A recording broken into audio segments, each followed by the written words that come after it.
I am Teri and I am sitting in my park in North Collinwood on Lake Erie. And tell me about where and when were you born? I was born in Munich, Germany on June 11th, 1947. My parents were Army officers. Mom was a nurse, Dad was an interpreter at the war crimes trials at Dachau post World War II. They were stationed in Munich. They met on St. Patrick's Day at an officers' dance, and they got married on Labor Day weekend. And 9 months later, I arrived in Munich, Germany. How did your parents meet? And what were their names? My mother's name is maiden name Rita von Bessler. My dad, Henry Thomas Nesgoda. He was also called Hank or HT. And they were at an officers' dance on St. Patrick's Day in Munich, Germany, and that's where they met. And story goes that my dad took one look at my mother and said, "That's the woman I'm going to marry." And he did. They hadn't met each other's families. They didn't meet the families till they came home from Germany, married with one baby and another one on the way. And where? How did you not find me? Is Alex back there? How did so they come back from the war? Well, first of all, tell me where they're from. Where's your mom from, and describe what's her family like, or what was her family like, and where is your dad from? My mother was, I know she went to high school in Paynesville, and then I think her parents got a divorce, my grandma and grandpa, and she went to nursing school at Ball Memorial Hospital in Muncie, Indiana, and that's where her mother, my grandma von Bessler, or Grandma Thella, must have settled after she and Grandpa got a divorce. My father was from Rachel, West Virginia, and it was basically a crossroads in the middle, in coal mining country in West Virginia. And he had no intention of ever working in the coal mines like his father and his brothers had done. He worked in the mines one summer, and the claustrophobia was stifling for him. So he was, I believe he was going to college in Michigan, and then the call went out to either sign up or be drafted. And he came close to finishing college, but never did. And my mother's training in nursing at the time was through a hospital program, so it's now what they call a diploma program. So they were from pretty much opposite ends of the socioeconomic spectrum, so to speak. But it lasted a long time, and they ended up, I'm the oldest of 9 kids. My youngest sibling is 12 years younger than I am. So 9 babies in 12 years. What did, do you remember anything about your grandparents? Oh, yeah. My mom's dad was Harold von Bessler, and he got remarried to Myrna. I can't remember what Myrna's maiden name was, but she basically, he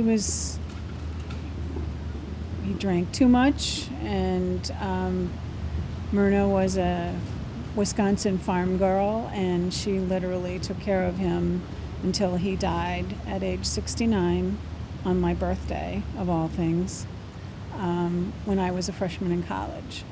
And I was the first of 16 grandchildren. My mother had one sister, Rosemary, who had 6 kids, and Rita had 9. And my grandpa, I think a lot of it was just a show, but he always kind of was grumpy, and he called both of his son-in-laws dumb hunkies because they were Democrats, and he was a Republican. But I, being the first grandchild, was his favorite, his buddy, and he used to take me up to Wisconsin with him on the train to visit some of Myrna's family, and I remember him taking me to the American Legion in Paynesville, and he would, of course, order something to drink, and I would get a Coke. I remember at his house, Myrna was the original farm-to-table person. She always had phenomenal gardens and fresh fruits and vegetables. She made her own hand-cranked ice cream. She was a very self-sufficient woman, and there was never a moment that we felt like step-grandchildren. One thing she did that was really incredible was she would take each of us to her playset in the summer as one kid for a week at a time, so we got to experience being pampered as an only child, and it was really pretty cool. But my grandfather always started his day with hot water into which he poured it in a cup, and I still have 2 of the saucers that he put his cup in, and he would pour the hot water till it overflowed, and then he put a shot of whiskey in it. So he started his day, instead of hot tea or coffee, whiskey and water, warmed up. What about your West Virginia extended family? That was always very interesting. My dad's parents spoke, if they spoke English, I never heard them speak English. And so it was very different. We usually went once a year to West Virginia, and this was back before freeways. And so there would be 9 of us in a station wagon. There were no seat belts. There was always a baby on the front seat in between my parents. No such thing as a car seat. And we all survived. We called them Baci and Jaju. Baci is grandma in Polish, and Jaju is grandfather. And they lived, the train tracks that went into the opening of the coal mine went right through their backyard. I mean, it was, I don't know how to say measurements, but they had an interesting house. I remember it having several bedrooms, and then there were several outbuildings. And I can't remember if it was just an outhouse or if there was an indoor toilet, but they had like a cold cellar, and they had like a laundry building. It was a nice piece of property, but that was right up against the side of a mountain. There was the house and then a yard and the train tracks and the mountain, and you would see people moving around up on this mountain, and I think it was basically really poor Appalachian families who lived in ramshackle shacks. We never interacted with any of them. Visiting them was difficult because they didn't speak any English, but my dad was the second youngest of 8 kids, and we always enjoyed his brothers and sisters. 2 of his sisters lived in Toms River, New Jersey, and so we would only see them. I visited them once. It was right after I was 16, and I got to drive to part of the way to New Jersey on the Pennsylvania Turnpike, and I'll never forget how scary that was for me. But my dad had 4 sisters, actually, and the oldest died when she was 20. I never met her, and I didn't know what that was all about. His youngest sister had neurofibromatosis, which at the time she was born, did not have a diagnosis. And it turned out that 2 of her 3 kids had it, and one of them, in fact, passed away. He was diagnosed when he was 5 with a brain tumor, and he died when he was 13. And my aunt became an activist in getting research and treatment for neurofibromatosis. And my dad had his one sister, Wendy, died of Lou Gehrig's disease, ALS, as did his brother Ben, Ed's wife, Aunt Jen. So they weren't sisters, but there was a lot of medical stuff that went on in my dad's family that I don't know how much of it was related to the NF gene, the neurofibromatosis gene, but his brother Ben died of a brain tumor, and his brother Ted lived in West Virginia, and so did Ed. Ed was a policeman, Ted was a coal miner, and I adored Uncle Ted. And Uncle Ben, who was kind of a ladies' man, he lived in Florida. And we visited him once when Adam and Ben, my sons, were little, and I have this great picture of Uncle Ben holding my son Ben. But there were a lot of kind of medical questions that have always sort of haunted me with my dad's medical history. He passed away in his 80s of lymphoma, which is not related, but he had there's all sorts of manifestations of neurofibromatosis, and I never really was able to connect the dots.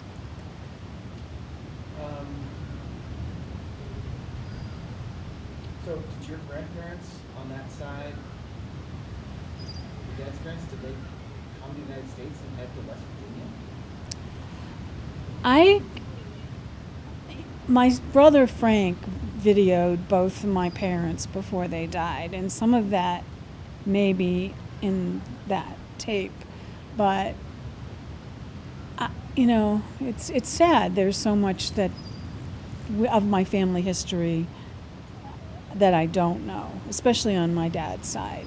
I'm guessing, knowing how migrations happened, people came to Ellis Island and then they usually connected with family who were already here. And so I don't know if there was a promise of a job in the coal mine, or if I'm not sure if Jaju and Bachi were married when they came on the boat, or if they met here in this country and got married. It's too bad. It's too late to get that information. It's a great start. Switch the shot up a little bit.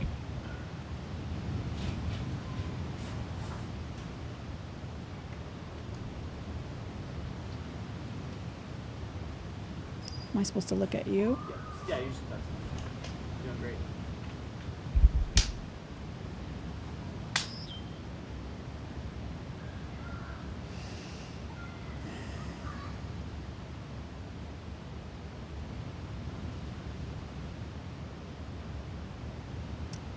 They're going down the hill in the sled. I see that. I'm going to take a drink of Go water. ahead.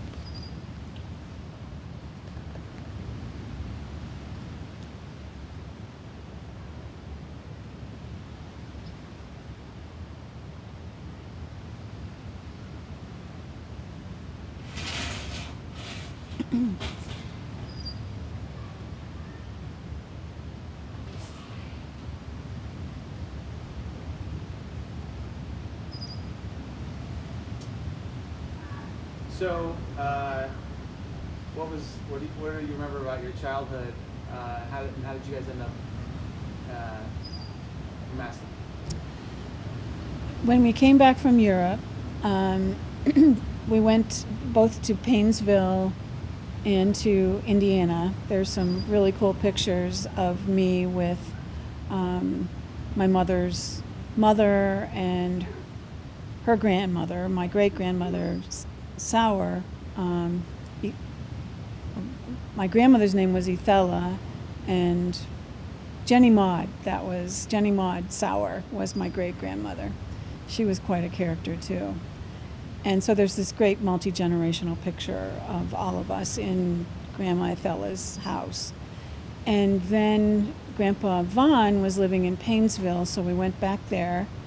And my grandfather owned a lot of rental property, so that's how we started out at Lake Erie. We lived in North Perry in a house that my grandfather owned.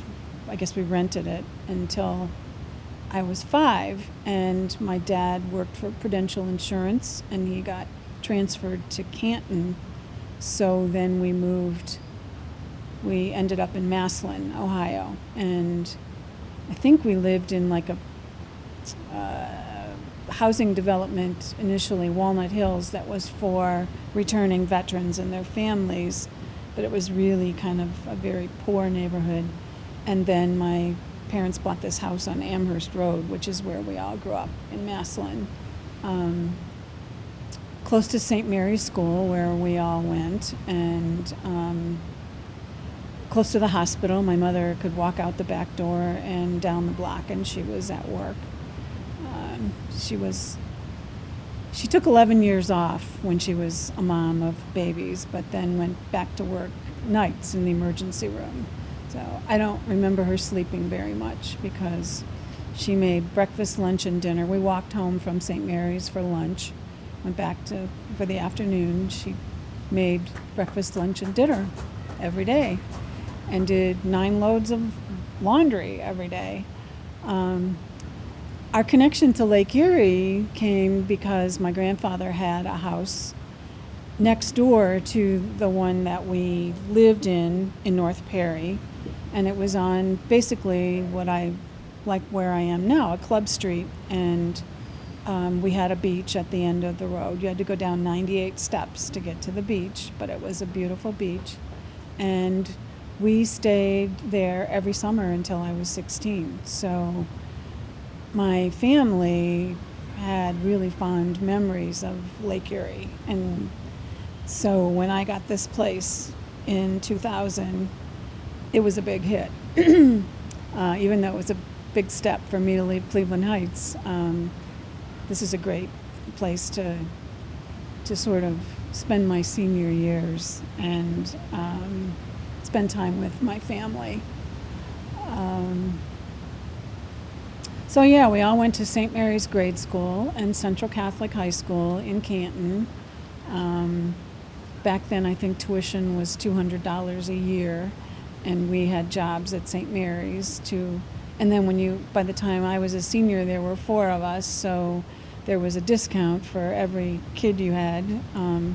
There should be a plaque in the hall at Central Catholic for us because it was really a great school. But we lived in Massillon, home of the Massillon Tigers football team,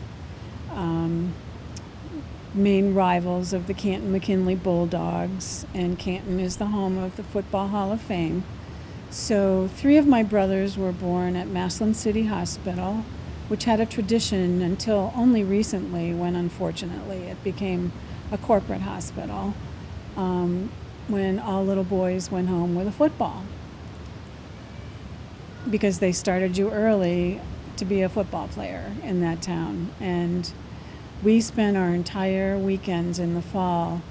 Friday night was the Massillon Tiger games, and Saturday night was the Central Catholic Crusaders games, and Sunday afternoon was all the St. Mary's Grade School Pee Wee football games. So it was small town.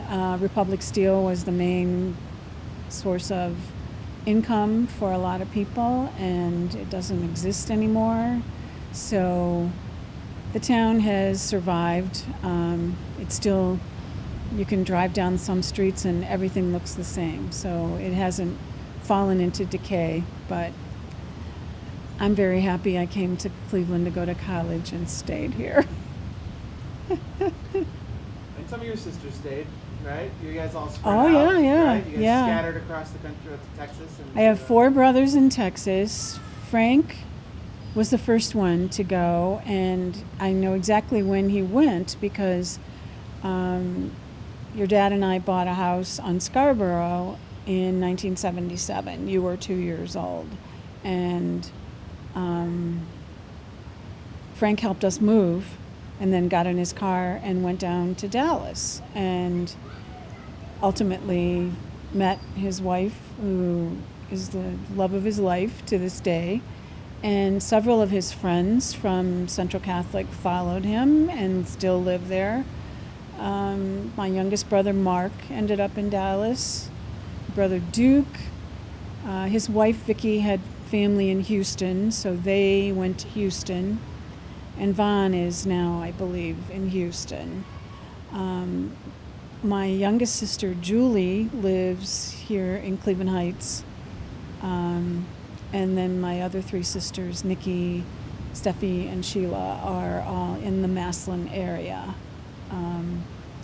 So, yeah, we get together as a family. We've done some group vacations that have one on a houseboat in Branson, Missouri. That was quite an experience. And more recently, we rented a house called the Rock of Ages, which was a big mansion that slept 36 people on the Marblehead Peninsula on Lake Erie. And over the week, we had just about everybody stop in for at least part of the vacation. And it was when the Cavs were in the playoffs. That wasn't the year they won, but we had a lot of fun paddling around in kayaks and paddle boards and eating, of course. That's what our family does exceptionally well. And Julie is always kind enough to spend her days in the kitchen and feed all of us. I would help, but Julie is the chef and the one who carries on the family traditions. So you spent all your childhood helping to raise your siblings, Yes. right? And I mean, do you remember that was just part of the deal? Like, what do you remember about helping to take care of your siblings? Well, my mother, with 9 kids, she was often going off to have another baby. I remember that I learned very early. I knew how to cook. I knew how to do the laundry. It was very frustrating because I was always trying to put the clothes in the drawers neatly, and we had a back hallway that had 2 layers of coat hooks, but it was usually 3 feet deep with coats and boots and shoes and backpacks. It did no good to hang things up. And even though we already had a huge crowd in our family, 9 people, and 1 bathroom, 11 people counting the parents, 1 bathroom, there was a toilet and sink in the basement, but it didn't always work because it was plugged up with toilet paper. I now know, having raised 2 boys and 4 grandkids, that there's this phenomenon that requires a lot of toilet paper for a trip to the bathroom. And we had an outside entrance to our basement, which was fixed up as a recreation room. There was a TV, there was a pool table, there was a bar and a refrigerator. And even when we went to Lake Erie in the summer, and out on the patio that went down into the basement, there was a basketball court. And we'd be at Lake Erie all summer, and the neighbor kids still hung out at our house because the house was never locked. And nobody damaged anything or took anything. They just liked to hang out there. And all the neighbors would say, "I don't know how your mother does it," but they had no problem sending their kids over to our house to hang out. And, That was a more the merrier philosophy. yeah, I have a different memory because I was always trying to keep things orderly, which was impossible. And the rest of them just were making messes all the time. So, yeah, I did pretty much managed the household. I was a Girl Scout, and I got all the badges that related to homemaking very early, without any problem. And but when I turned 16 and got a driver's license, I always said my parents gave me a lot of responsibility, but they also gave me a lot of freedom. I was able to get the car when I wanted. Of course, the car, then I could drive kids to their different appointments and, sports and things like that. So it was a win-win. My parents felt like they finally got a break. And the one interesting thing that always makes me laugh is we always had a station wagon, of course, and my dad had said he was going to get a VW bus when I got my driver's license. And I was mortified. That was back before it was cool to have a bus.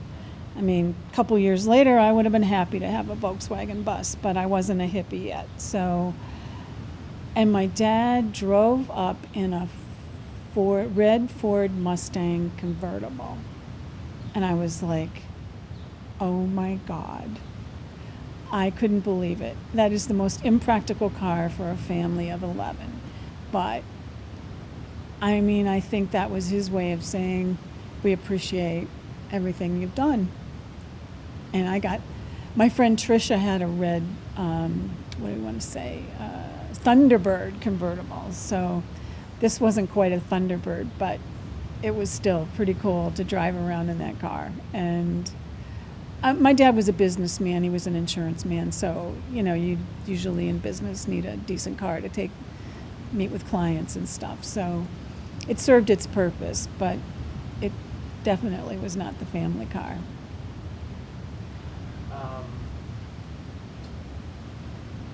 So you liked high school? Like, do you remember? Loved it. High school, like your boyfriends? Like, what were your best friends in high school?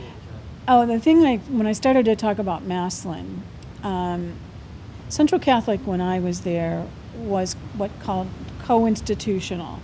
I thought it was a perfect arrangement. There was a boys' side, and we had the nuns teaching pretty much, and some lay teachers, and the girls' side, and then the boys' side was the Christian Brothers taught. And the nice advantage was we had all the sports teams, because back then girls didn't do sports much. It's nothing like it is today, but the girls were cheerleaders, and we had a football team and a basketball team and baseball. I didn't date anybody from Central at all. I grew up in my neighborhood at Amherst and State, were a bunch of really cool guys my age. Mogman, Tim Ryan, Ted Rolig, and gosh, I can't think of some of the other ones, but I was accepted as just one of the guys. I was like really good friends with these guys, and I dated guys from Maslin. Not that much. I didn't date that much in high school, but I went to prom junior year. I went with a guy named Steve Steyer, who then ended up later on marrying a girlfriend of mine, because I left Maslin as soon as I could. And I went to Washington High School senior prom and to my Central prom with a guy named Jim Bunk, who was one of many of these guys who died several who died after Vietnam but died early, probably like brain tumors and things like that were probably related. There were 3 guys from Maslin who died on a 10-passenger helicopter in the South China Sea. I can't.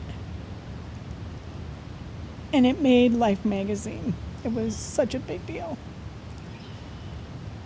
These guys should have been separated after boot camp, and they weren't. And to this day, I'm such a pacifist because I just don't get war at all. I need to pull myself together. Did you bring a tissue out? Oh, no, I didn't. Oh, you're not gonna have I'm okay. that. Here. All right. So anyhow, on to more pleasant things. That experience, because in Maslin, it was such a blue-collar town that all those guys that I was friends with went in the military, including your dad.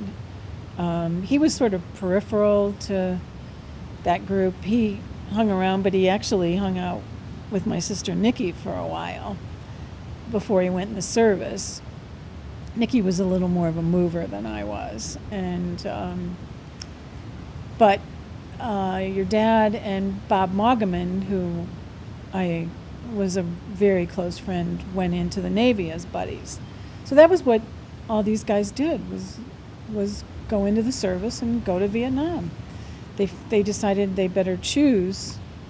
That's why the Jim Bunk, who I went to prom with, and Larry Hodson went into the Marines and became Green Berets. And so that was my reality when I left Maslin to go to college in 1965. Was all my friends, all the men that I grew up with, young guys, were going to Vietnam. And I became very involved in the anti-war movement in the 70s. And I finally just decided, well, there's this saying, think globally and act locally. And I just sort of focus on things where I can make a difference in the community, because I've just given up on trying to think we're ever going to stop sending young people, now it's men and women, to war. So I left Maslin and went to St. John's College in Cleveland. And I felt like I died and went to heaven, because I had a space that was all mine. Nobody bothered my stuff. I was assigned to be a roommate with Eileen Rebick in 1965, and to this day we are best friends. We stayed together all 4 years in the dorm, where most people change roommates every year because they couldn't stand each other. And from that experience, well, you asked me about high school, and yeah, I love that too. But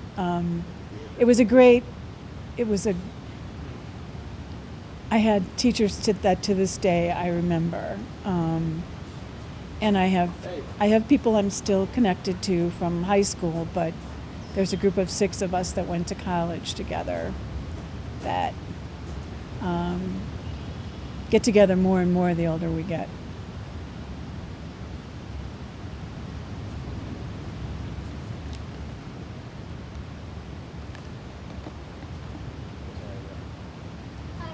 Hi, buddy. Why'd you take your jacket off? It's pretty cold out here. Not cold. Not cold. All right, whatever you... The kids being good? Yeah. Except for Nora. What's wrong with Nora? I really had confidence in the other. You guys are playing outside. I thought you wanted to do Charlie Day. He did. Alright, we need like another 10 minutes, okay? Nora is teenager, and I only had 5 minutes with it. Nora is 50. Alright, we Not got fair. we go home, we'll have it, okay? What are you doing Charlie Day? You should go climb around. Did you go out down to that part? Take him down to that part. Fine. You can do that. Take him off. I think so. Take 6 up there, and we'll show you the park. Charlie's gonna say no, he's just flying out there. Okay, well, I gotta help. Well, you can sit and watch it. You know, you can sit right there. Don't turn it around. Okay.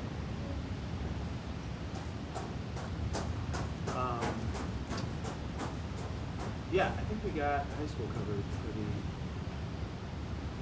good. were you? I mean, I'm sure you were a good student, but there was no like. I remember sort of you talking about like no one pushed you to be a doctor, right? Like that's part of your. No, not at all. In fact, my mother pushed me though to get a bachelor's degree in nursing. And St. John College it was back when my mom finished nursing, her intention was always to go back when she got out of the service and get her bachelor's degree, and she never got that opportunity. So when she found out, I mean, most of the women from my high school class who were going into nursing were going to the hospital schools like Mercy or Altman in Canton or Massillon City Hospital. And my mother, I'll never ever stop thanking her for that. She pushed me to go to Cleveland, to St. John College, to get out with a bachelor's degree. And it was the best thing that ever happened to me because my first job was at university hospitals. And Cleveland's a big medical community. We've got 3 major hospitals here that are known all over the world. And wasn't too long after I graduated that the big push was for the academic hospitals to hire nurses with a minimum of a bachelor's degree. And so I was ahead of the game. I worked with a lot of nurses who started to feel like second-class citizens at university hospitals. The first 20 years I was at university and ultimately went to Kent and got a master's degree because this is, I mean, nursing in Cleveland is What was the master's specialty? psychiatric mental health nursing. But I was interested in a particular job that I had seen at Rainbow called psychiatric consultation liaison nurse. And basically there was every major service like OB, peds, med-surg, psychiatry, each had a psych liaison nurse who not only helped the staff deal with difficult patient situations and changing expectations of the staff, but they were also almost like what you call now a employee assistance program, where you got, if you had a staff member who was having a life crisis, like a divorce or something, the psych nurse was the one who would help work that out. And in fact, one that I knew, Michelle, was a very big help to me when I was getting a divorce. So by the time I graduated from Kent, those positions were no longer budgeted, but there were other opportunities for me as a result of having the master's. And I especially loved graduate school. I went full-time for 2 years and lucked out. It cost me nothing. I got a grant from the Ohio Department of Mental Health, and I got a stipend, $600 a month. So basically, while I was in grad school, I worked just half-time, 20 hours a week at what was Health Hill at the time, and then the clinic bought it, the Children's Rehab Hospital. And I had health coverage and everything while I was in grad school. And walk through the timeline of like where you worked and what your specialties were, the different jobs you had. First year I did what a lot of new nurses do, which is med-surg in Hannah Pavilion. And I graduated in May of 69, and I married your dad in December of 69. And I was a day-night rotator, and I hated that. So after a year, I went into the recovery room because that was Monday through Friday, pretty much day shift. It was great. Over the years, that changed, but I started there in 70, and the kids and the adults were all in one big room, but there was a plan when the volume of pediatric cases got to be big enough that we would open a recovery room at the other end of the suite connected to Rainbow for the kids. I had no intention of being a pediatric nurse because it was my worst experience as a student. There happened to be a very unhappy HM nun, and I had HM nuns, Holy Humility nuns in high school at Central, but this nun was basically told that she had to do this job, be a pediatric clinical instructor, and she didn't want to. So she was mean and nasty, and the experience, the last thing in the world I thought I would ever be is a pediatric nurse, and that's exactly what I ended up doing. Because in the recovery room, one side was peds and the other side was adult, and then there was the cardiac corner, the open hearts, and I didn't care taking care of the open hearts because the surgeon was wonderful, but he was scary. And so there were nurses who always wanted to trade peds for cardiac. It was a no-brainer for me, and I fell in love with taking care of the kids. So in 1973, I was given the opportunity to open the pediatric recovery room. And we started from the day we opened the door having the parents come in, which was because in the 3 years that I took care of kids before that, I could tell the worst part for the kids was, I want to see my mom, I want to see my mom or my dad. And that was clear on the other side of the hospital, so they didn't see the kids from the time they sent them at the back hall to surgery until it could be several hours later that they went back to their room. So I had the support of the nursing supervisors and anesthesia, and so we just did it. And it worked. It was amazing. But all of a sudden, this anesthesiologist came in one day and looked around the room and said, oh, I got to open the pediatric recovery room in 1973. And then this anesthesiologist said, you can't have parents in here. And we said, why not? We've been doing it for a year. And she said, it's too upsetting for the parents. I thought, bullshit, it's upsetting for you. So we ended up, this was really cool. I was assigned a proctor from the School of Nursing, Francis Payne Bolton, and we designed a research project.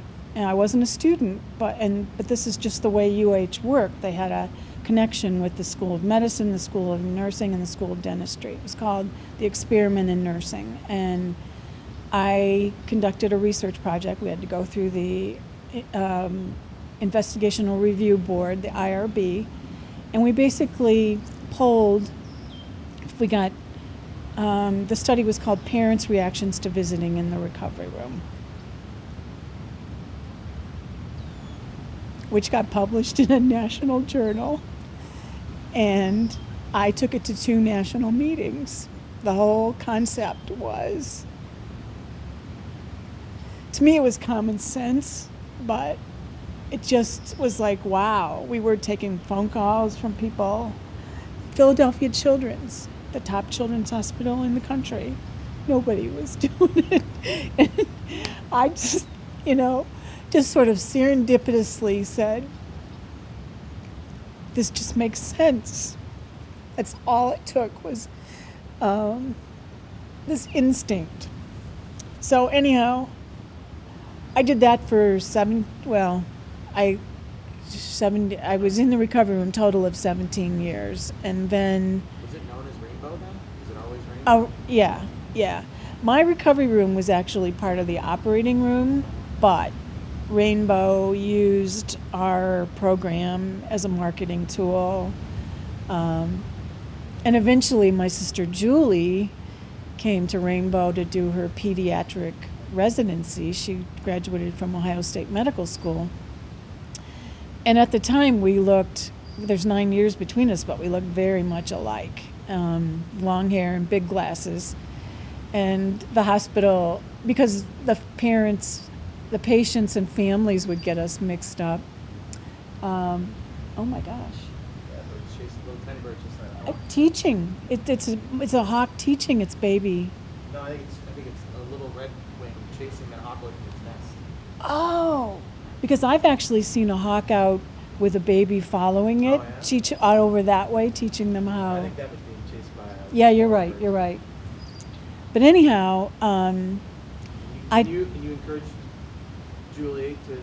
she was going to be a nurse, and I said, I think you might want to think of med school, and she did, but she always said, because Julie's very warm and personable. I mean, families adore her because she's so human and such a mom. She said, I think maybe sometimes she thought maybe she should have been a nurse because you can spend more time with your patients, which is true. It's not so true now because things are pretty tight, but UH was, it was just full of cash and innovation and everything at that time. But I decided, because there were no windows in the recovery room, and after 17 years, maybe I would try and see what I was made of. So I became a head nurse on a unit in Rainbow that was supposed to be infant toddler surgery, but soon became the NICU PICU step down, and basically it was kids on ventilators that could not be weaned off of technology, and they were spending up to a year, 2 years, never leaving the hospital. And I went in January of 1989, I went to the Philippines with Operation Smile, where it was cleft lip and palate repairs. And it was such a powerful experience because in our country, any child born with a cleft lip goes right to surgery. They start doing the correction. In the Philippines, we had 12-year-olds who had a big hole in their face. We did 240, mostly cleft lip and palate repairs in 10 days. It was intense. And I came back to Cleveland and handed in my resignation. That was January. I wanted to give him plenty of time to, because by the time we had moved 3 times and changed patient populations 3 times in 3 years. And I was burned out, and I was in a relationship with Michael. You remember Michael? Michael Sachs. Yes. Who said, quit and go to grad school. So I did, and it was the best thing that I ever did. I came out of grad school and got a job at the county hospital, Metro, as the coordinator of all of their services for HIV and AIDS patients. What year was that? That was 92 to 97, and that was back at the beginning when there was nothing but AZT, and basically it was a hospice and palliative care service. We had up to 5 deaths a month, and people, the opportunistic infections were so horrible, you would have thought you were in a third world country. The devastation. And after 5 years, and I love this job because I basically interfaced with all the community agencies, and it was an incredibly moving and challenging and uplifting time. It was a fabulous job. And I used to joke that if I were a writer, my HIV clinic would have been a perfect sitcom, because in spite of how horrible it was, I met a lot of people who had amazing attitudes, and I learned a lot about the gay community, and Hispanics, which I had not been exposed to much on the east side of town. But that job ended. Political reasons, I guess, but I also was really involved in getting Metro to the table to get a lot of grant money, because they were buckets of money for HIV research. And I ended up in a outpatient pediatric practice called Health Hill Pediatrics, which was a very innovative practice, and it was a great idea, but because of insurance issues that developed over the time, it gradually sort of failed. But that was my stint in pediatric rehab nursing, which was pretty incredible. I worked with some great people there. And then there was an administration change, and I just wanted the hell out of there. And I was working very closely with a nurse at Sunbeam School because a lot of our kids went to Sunbeam. It was the Cleveland Public School, preschool through 8 for special needs kids, technology dependent, kids with orthopedic problems like CP, cancer, organ transplants, you name it. And then Mary said to me, Mary Solomon was the nurse there. She said, I was doing things like going over to pick up urine samples and taking them to to our lab. And she asked me if I wanted a job. And I said, are you kidding? And so the next thing I know, I'm a school nurse at Sunbeam School. And I finished off my full-time career there, 12 years of watching. And it was great for me because so much of my career I'd seen kids tethered to the hospital, and this was a chance to see them get on a bus and go to school and have friends and lead a normal life. So it was a great Someone way. who doesn't know Sunbeam, how would you describe Sunbeam? Someone who's never been there. It's a day hospital, is what it is. For poor kids. Huh? For poor kids. Poor kids with severe disabilities. And 80% of the kids or something were disabled to some degree. Or was Yeah, there some yeah. able-bodied kids too, right? there were some neighborhood kids and some siblings that came there, but the kids we had 8. The buses backed up and there were ramps, and we had buses coming from all over the city. It was only max of about 300 kids. We started them, the kids with disabilities started preschool at age 3.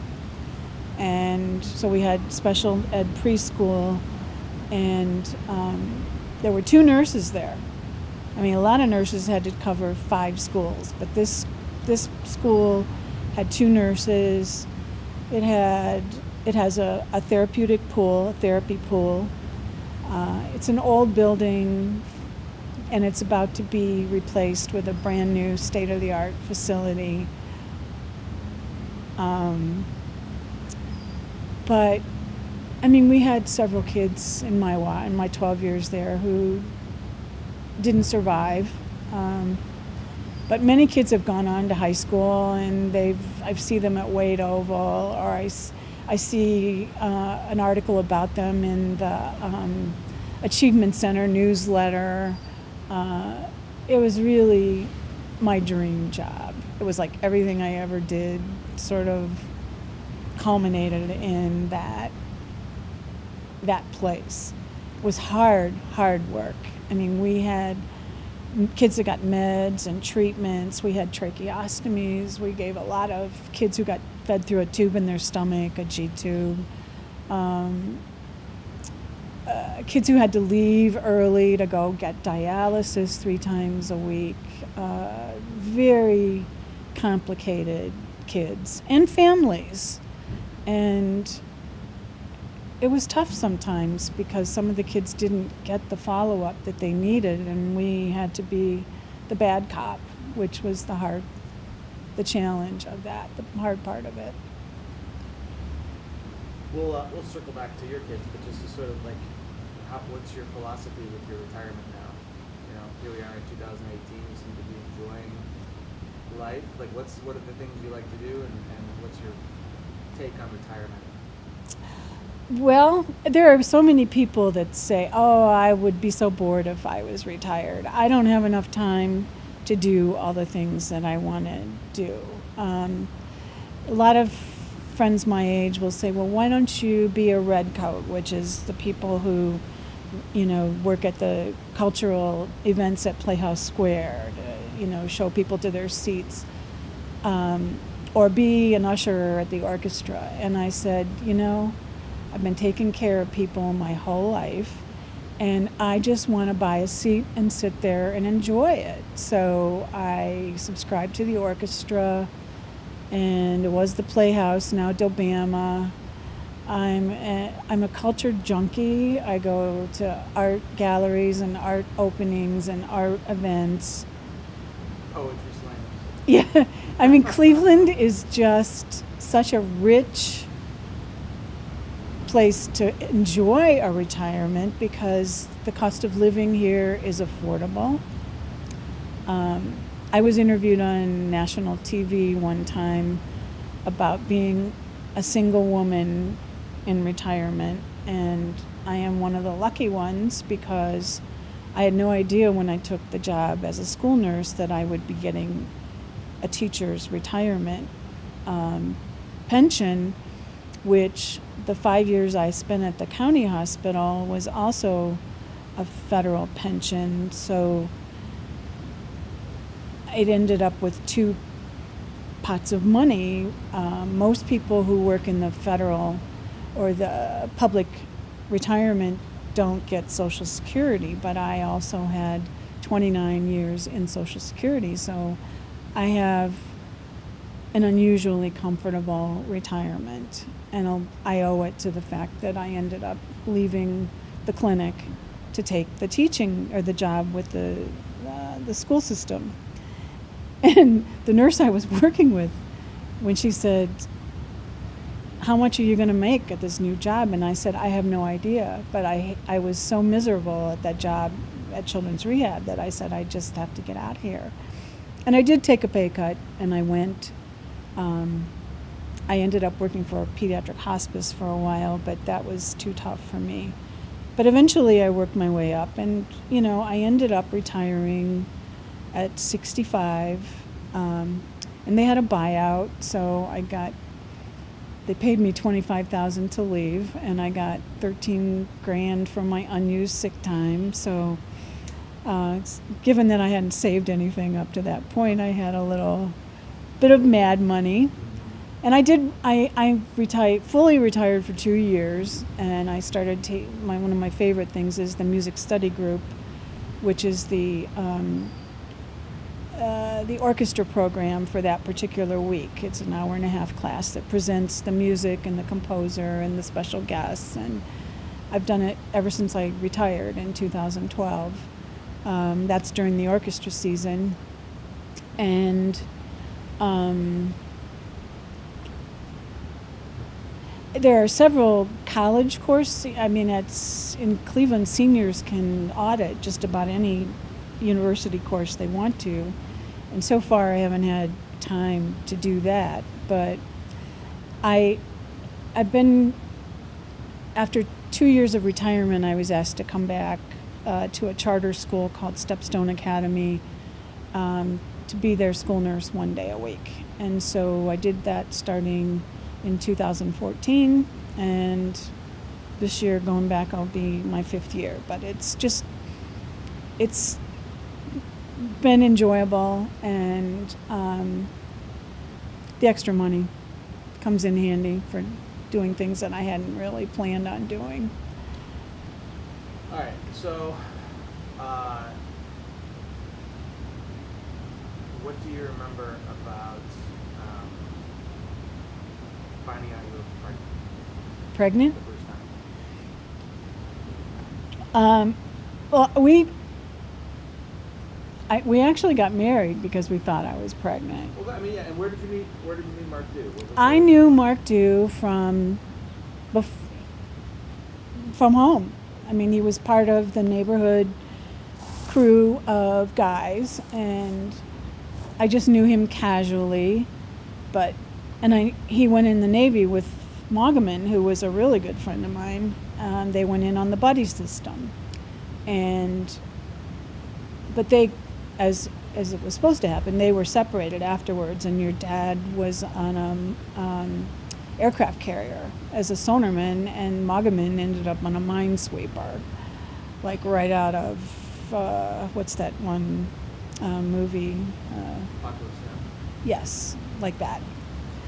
And they would come home on leave, and everybody would meet at Bender's, this bar downtown. And Mark, your dad, was stationed in San Diego. And everyone said, because I had a really good friend named Belinda who had come from New Jersey to Central Catholic. And we're talking now 60s, and Belinda was what you would call a hippie chick. So I sort of fell into that whole scene of, peace, love, and understanding, and smoking a little weed. And so people said to me when your dad came home, you should meet Mark Dew. You would really like him, because he had been in California. So of course he was playing a guitar, and I'll never forget the first time I saw him. He had on this yellow T-shirt that had, in sort of swirling psychedelic letters, you had to look at it. It was almost like a puzzle, but it said "fuck you" on the T-shirt. And I thought, I'm in love. But I was playing the guitar, and we used to I remember once in Sippo Park sitting on a bridge with guitars, just singing away. And he was my first love. And I was in college when I met him. And senior year, Thanksgiving weekend, he broke up with me. And he was trying to do me a favor by giving me a chance to get out and find somebody better. But of course I wouldn't hear of it. So we ended up back together again, and at one point thought I was pregnant. And so we got married at City Hall on December 13th. We have a picture of, it's like a hippie gathering. My family wasn't there, and I sort of broke my parents' heart, but they got over it. And we have pictures of us. We look like a ragtag bunch of ne'er-do-wells, but we went to City Hall, and we had a party at my apartment with my roommates. And then we started out on a third floor walk-up on Rexwood, right in the Cedar Lee area.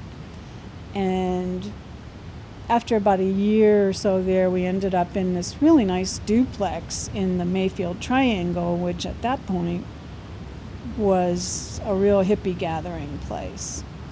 And I'll skip the details, but your dad and I had a very rocky relationship. We separated many times, but we always ended up back together. And at one point, things were going well, so I stopped birth control and I got pregnant.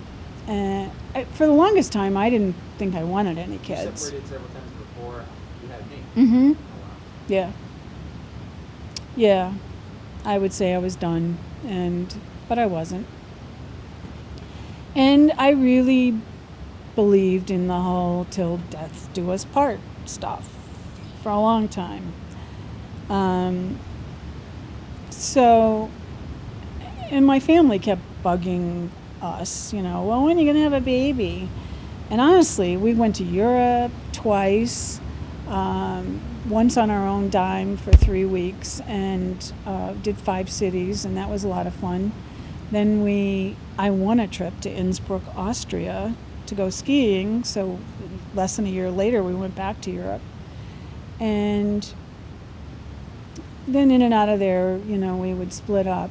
But we were married 6 years before you were born, because I always thought, after raising my siblings and being a pediatric nurse, that I didn't want any kids. But clearly, I was excited about being pregnant. The whole experience was just mind-blowing. I had a lot of young friends from recovery who, we were all single when we met each other, and then we got married, and several of them had already had babies, and it looked like a lot of fun. Your Aunt Cindy had Christopher, and Cindy was just such an earth mother that I thought, that looks pretty cool. Chrissy had Ellie. Is Heather older than you? Yeah. Oh. Well, maybe that, but Cindy's the one that started it, and I just remember when you were born that I was overwhelmed because my mom used to drive me crazy, and I just, all of a sudden I had this one little 7-pound, 7-ounce baby in my lap, and I just realized, how did my mom ever do this 9 times, because it was like, whoa. And then, this was all the anti-war time. You were just a great baby, and I was having a lot of fun. We were living on Eddington on the first floor, and I'll never forget the first night I think it was, I woke up and it was like, I was afraid that you had died in the crib because it was like 6 hours that I hadn't heard from you, and I was like, oh my God, but you were okay. It's cool. Now you want kids to sleep all night, but back then, I was a nervous Nelly because of SIDS was big, sudden infant death, crib death. And so that was sort of always in the back of my mind.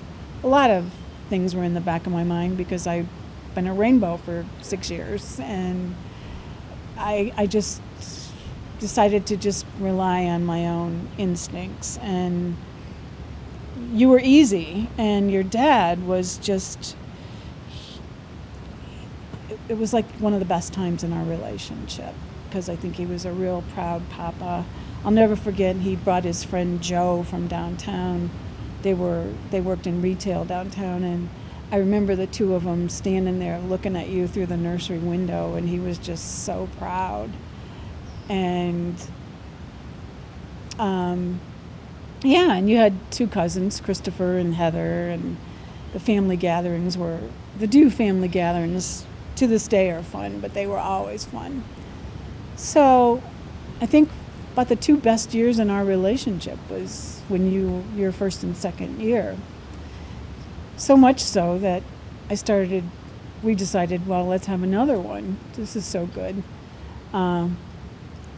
And your brother Ben, after I had a lot of problems getting pregnant, so that's why you're 4 years apart, there was nothing like people do now, but a lot of fertility stuff.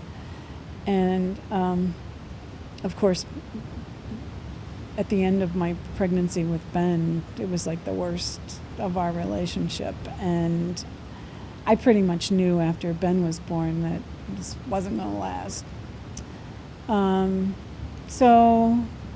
And Ben was another easy baby. And I think that's what helped get me through all the hard stuff was, I worked at Rainbow and I took care of devastating situations, and I could go home to 2 healthy kids. And, it was hard, but it was, I think, I always knew that I had the best deal. Your dad would have time with you, but it wasn't like I had you guys every day. And it was just you were easy, both of you. You were responsible and reasonable.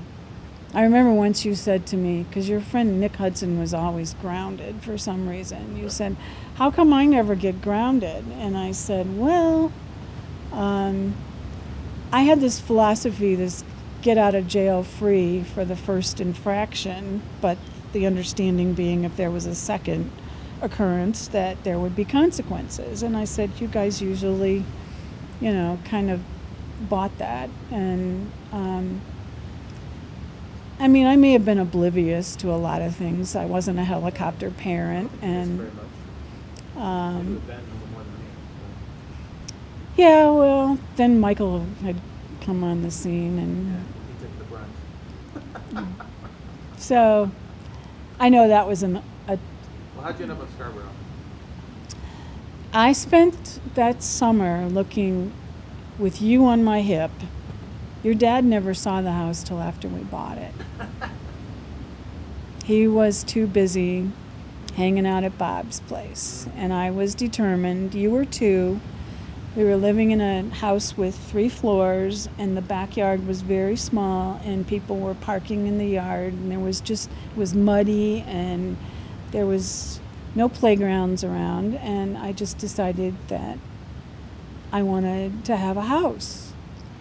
And I saw 50 houses that summer. Just in Cleveland Heights, or did you look out? Cleveland, oh no, only Cleveland Heights. Only. I wanted nowhere else.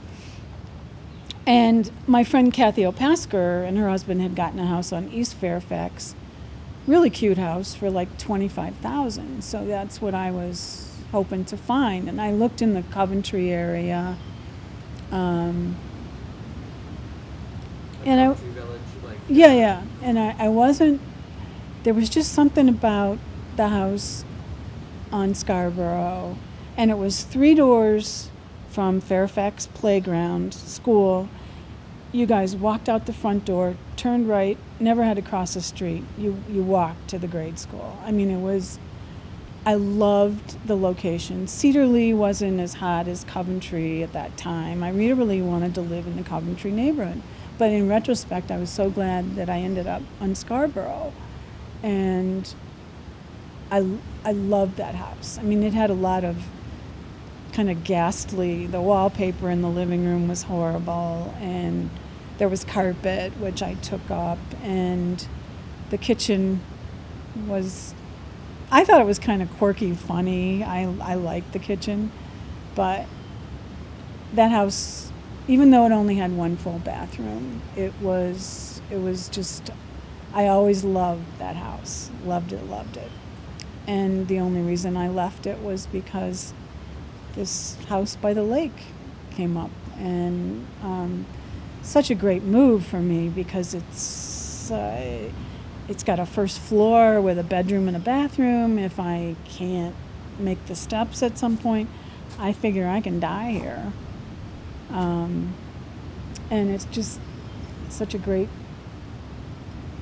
peaceful place. There's nothing like living on Lake Erie as far as I'm concerned. More things. I'm almost out of tape, so we'll, Wow. But how did you meet Michael, and what are your? You can stick with the good stuff if you want. It's up to you, but Well, I know he brought a lot to your life. he did. But Nancy- when were you with? Yeah. We were together, it was close to 10 years. I mean, we dated for a year.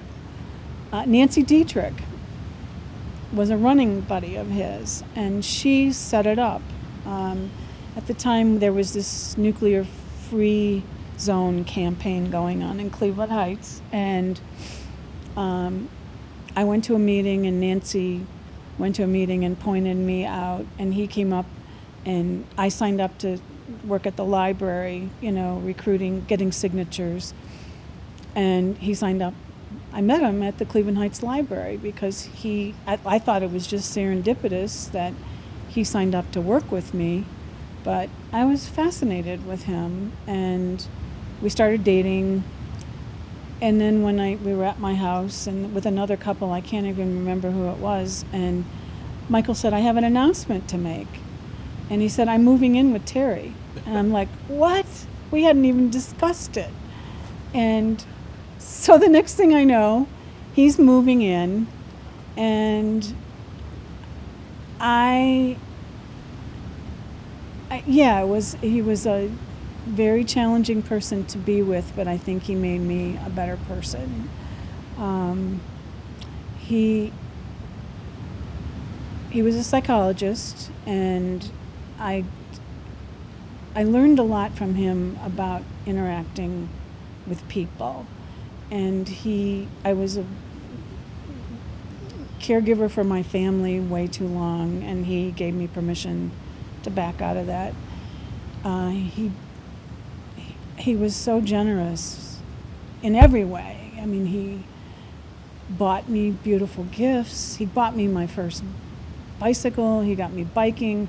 He took me to a running store one time and down in the arcade and bought me a pair of running shoes. I never did become a runner, but he was always just opening doors for me.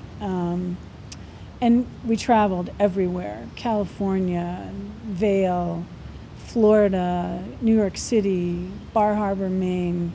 We just went on these great vacations, things that I never would have been able to afford to do. And the hardest part was how hard it was for both of you. And I can look at, I had blinders on, and I can look at pictures now, and you just look miserable. And I'm just so sorry that it didn't work out. And then we parted company, and he was dating another woman. Michael had cancer right before I met him. And I had already had a tubal ligation, mainly because I kept seeing your dad after we got a divorce, and I didn't want to end up accidentally pregnant. Actually, going back to him, the 5 years after the divorce were about, again, things got pretty good until they weren't good anymore. But Michael ended up with the woman he was seeing. She got pregnant. He didn't really want to get married, but they did. And then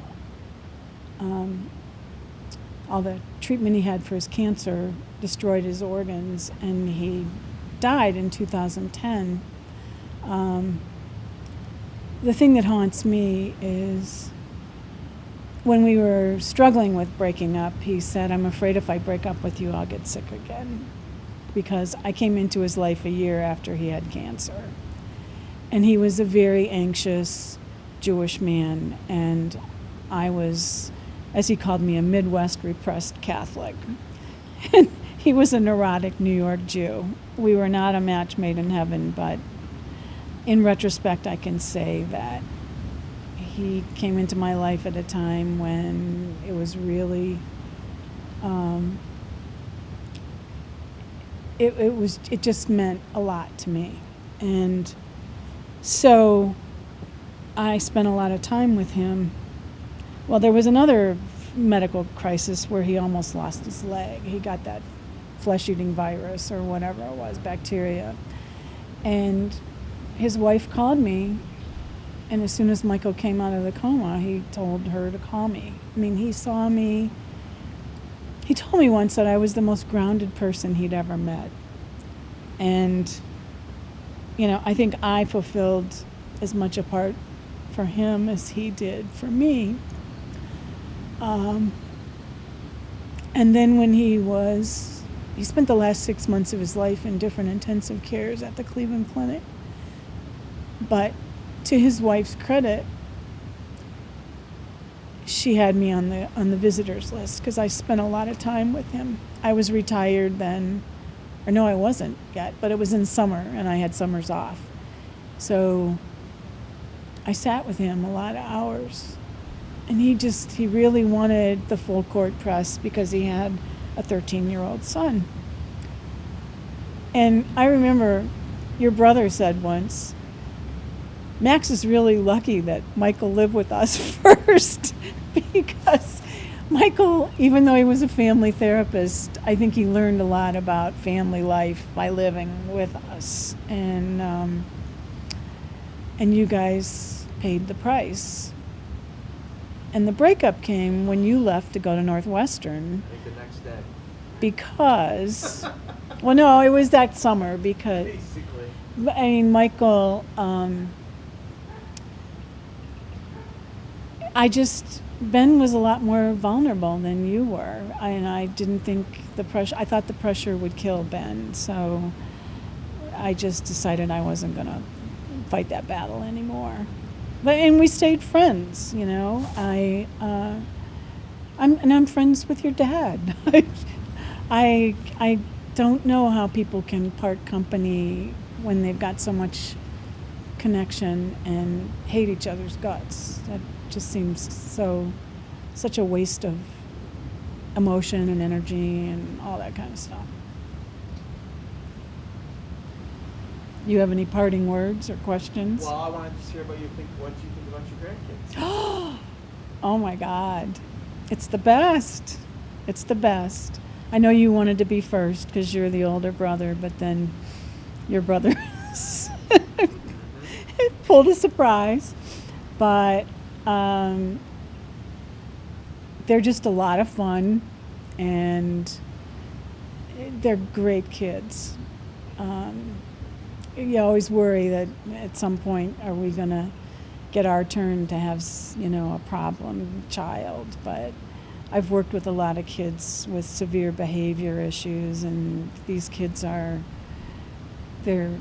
easy to deal with. They're just like you and your brother were, as far as I'm concerned, and I think that's part of the package. And it's great having you back here. I mean, I loved visiting you in Chicago. You had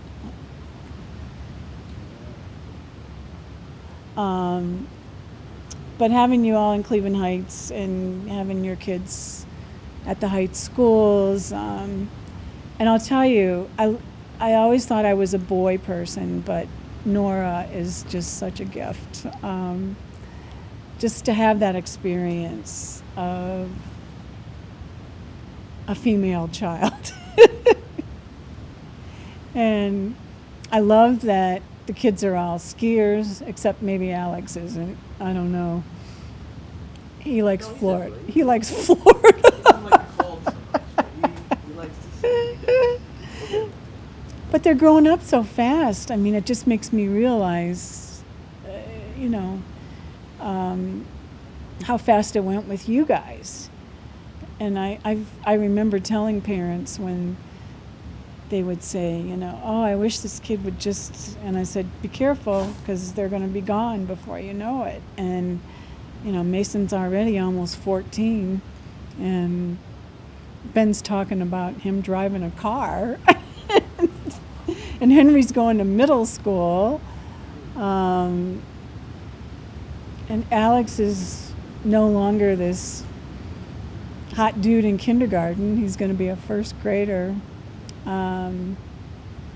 They're just all unique, amazing, wonderful people. And I love your wife.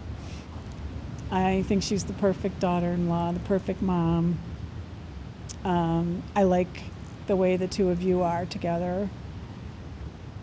I wish your brother would find somebody. I mean, he seems to be doing really well, figuring things out, but I just think it would be a bonus if he had somebody that he could be a partner with.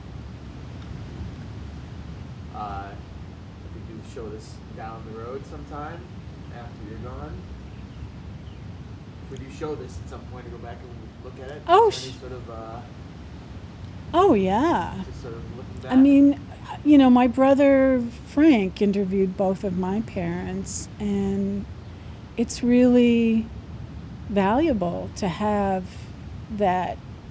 I wish we had done this with my mom and dad's parents, because the questions you asked that I don't have the answers to. So, I mean, I think you hit on some of the highlights, because I think a lot sometimes about, obituaries in the paper are, kind of, Not very personal. well, they're getting more so. I don't want anything real long, but everything that I want you to remember about me is in there, that I'm the oldest of 9 kids, and I'm a pediatric nurse, and I'm a mother, and I'm an excited senior citizen. And think about, how much time is left. God knows. I mean, I want to keep going as long as I can take care of myself. I just do not want to be dependent on anybody. And nursing homes, I don't care how nice they are, I find them to be very depressing. So I'm hoping that I'm like my grandparents and my parents, that I'm on my own and in my own space. And you've had fun, right? Oh my God, I've had a blast. I'm still having a blast.